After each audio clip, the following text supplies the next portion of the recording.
Right, welcome to a very chill November wrap-up video, and also a kind of challenge for the rest of the year, because I have done a couple of sums and I am currently at 35,000 pages, and I definitely want to get to 40,000 by the end of the year, to which end I have made an extensive TBR list for this month.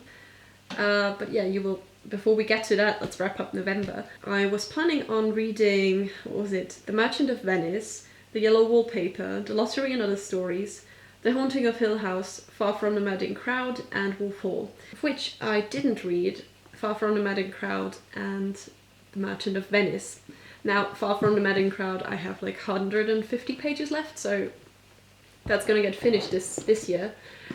The Merchant of Venice, I'm not sure if I'm going to finish it. I haven't even started reading it, even though it was uni assignment. I did watch an amazing adaptation of it, which kind of reconciled me to a play that's really not my favorite. But I don't think I'm going to pick it up this year, because I have enough to read as it is. The other ones I did finish, and I'm going to wrap them up in a second. I finished The Song of Achilles, which is a retelling of the romance between Patroclus and Achilles. Which I liked. However, it's a bit too sweet for my taste. It works well as romance, and it's quite sweet as that, but I don't like romances. I don't read romantic books. That kind of played against it. I did like Circe more. I mean, it was kind of a toss-up, but looking back at it now, Circe is the one that kind of sticks in my mind, whereas The Song of Achilles is like a sweetener. It's sweet and nice, but I'm probably not going to remember. It's very long. The Yellow Wallpaper by Charlotte Perkins Gilman was also a uni assignment, like The Merchant of Venice. It was amazing. It blew me away. This is about a woman who has presumably postnatal depression, and her doctor husband shuts her up in a room which has a yellow, cheery, happy wallpaper. She is not allowed any books, anything to write. She is not allowed any kind of mental stimulation whatsoever, which of course plunges her into madness. And the madness is kindled or focused on this yellow wallpaper. And it's going to push it anymore, but I highly recommend it. It's really good.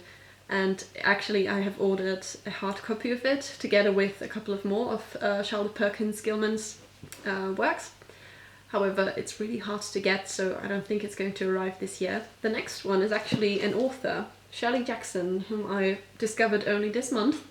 I started reading The Lottery and Other Stories, which is, by the way, contained in this Library of America edition as well. This one also has The Haunting of Hill House, We Have Always Lived in a Castle, and some uncollected and unpublished short stories. I loved The Lottery, the short story, but I loved the other ones as well. This is the domestic horror that Shirley Jackson kind of developed and made famous. This is domestic horror personified. Whereas The Haunting of Hill House, which I also read, and which I'm actually rereading at the moment on audio for university, The Haunting of Hill House is more of a traditional ghost house story. It is really good. I highly recommend it as a haunted house story. But it's rather conventional, especially now, knowing what's going to happen. I think that Shirley Jackson builds the suspense and builds the horror, sometimes in a very conventional and kind of set piece kind of way. Another one that was assigned, which I did not like at all, was The Turn of the Screw by Henry James. This is about a governess who takes charge of these really sweet and beautiful young children, whom she falls in love with them immediately. However, she begins to see ghosts of people that used to work at the house where the children live, and which have come to death mysteriously. And she feels that the children are in cahoots with the ghosts, and they love the ghosts more than her, and she slowly descends into madness. This is a classic, however, I didn't really like it. The first and the biggest thing was Henry James's writing style. Difficult multi-clause sentences, difficult vocabulary, and you don't know what's going on half of the time, which was really difficult for me as a non-native language speaker of English. However, also the characterization of the people, it was a bit flat. I didn't really connect with any of them. I do understand why people think this is ambiguous, and it's good because of that. but not beyond that, not for me at least.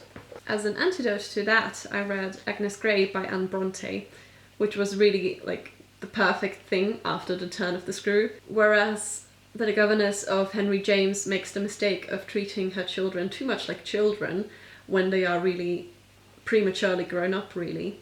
Agnes Grey makes the mistake of treating her children too much like adults when they are really spoiled brats who need to be treated accordingly.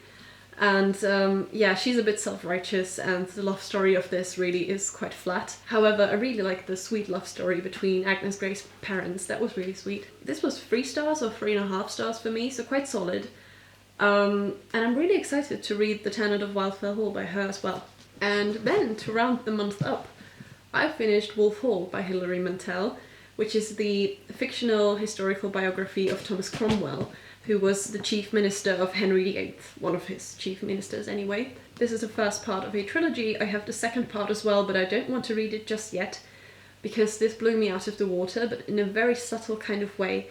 I didn't realise how much I loved it until I finished it, and I don't want to get through the trilogy too fast. This is quite unusual as far as historical novels go, just because of the writing style, because Hilary Mantel, instead of using Thomas Cromwell's name when she's writing about him, she just uses the pronoun he, and you're supposed to like know that he is meant he. Thomas Cromwell is meant, which is a thing to get used to, but it creates this kind of dreamy, really very immediate connection to Thomas Cromwell's mind and his thoughts and his ambition. And I really loved it. This was a 5-star read easily for me. And I'm very excited for the next part. And the last read of the month, Flush by Virginia Woolf. This is really fun. This is a semi-fictional biography of Flush, who was Elizabeth Barrett Browning's Cocker Spaniel dog. She was extremely obsessed with him and wrote about him all the time to her future husband. Apparently Virginia Woolf was reading their love letters and was struck by how often the dog figured in them, so she decided to write him a biography. I'm still quite new to Virginia Woolf, but I'm quite struck by her writing, and I think I'm going to stick with the biographies and read Orlando next. This is still not the end. I did read a couple of more books, but I read them on audiobook, so I don't know, hold up the phone. First of all, I finished the Guernsey Literary and Potato Peel Pie Society. The name is totally crazy, but it's a very cute historical novel set shortly after World War II, and it describes the occupation that the island of Guernsey had under the Germans and how they experienced that and how they lived that. Sometimes it's a bit too sweet, but it's really cute. Like, overall, I really enjoyed it. Then for university I had to read And Then There Were None by Agatha Christie, which got 2 stars for me, I think. I did sleep through a big portion of the audiobook, but it was really unfortunate because my professor has 0 consideration for spoilers, and he told us who the murderer was, so I knew who it was. It was quite obvious to me, of course, because I knew. And I mean, the characterization was quite funny and quite nice, but other than that, yeah, I wasn't interested, so I fell asleep a lot. 2 stars for me. And the last one was The Cruel Prince by Holly Black, and I also read this little novella that she has, which is called The Lost Sisters, which takes place, or is like meant to recap the whole thing from another character's perspective. It was cute, it was nice. I'm probably going to read on, if only to find out what happens, but yeah. It was average. It was perfectly fine, just didn't wow me. Right, so much for November reading. Now, for the pièce de résistance, here are the 5,000 pages I still want to read in December of 2020. First of all, Corinne by Germaine de Stael. This is a French foundational text of European Romanticism. It's basically a love story taking place in Italy. Hamlet by Shakespeare. I never read this and the reputation kind of puts me off, but I am very ready to be wowed. Beloved by Toni Morrison. The only things I know about this is that there is a haunted house involved and it's an account of a former black slave. I'm also rereading a couple of books on audiobook, which makes it really easy to put it into my daily schedule. The Haunting of Hill House by Shirley Jackson and Call Me By Your Name by Andrea Simon. This one I picked mainly because it's narrated by Armie Hammer, and I love Armie Hammer.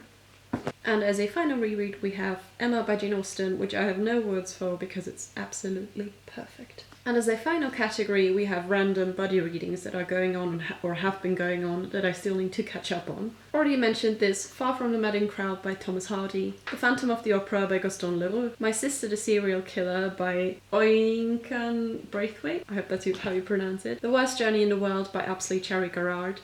This is a non-fiction account of the disastrous Antarctica expedition of Robert Falcon Scott, and it's absolutely amazing. The Picture of Dorian Gray by Oscar Wilde. I love this edition, by the way.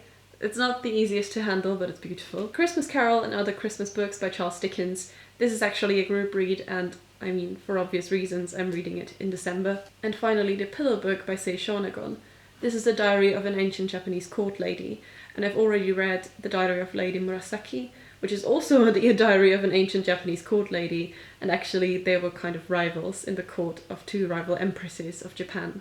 This is quite a chunk of a pile, but I'm determined to see it through, and I mean, heaven knows there were little enough goals this year as it is, and I think this little one might be a little bit fun to do in a year that wasn't really fun at all.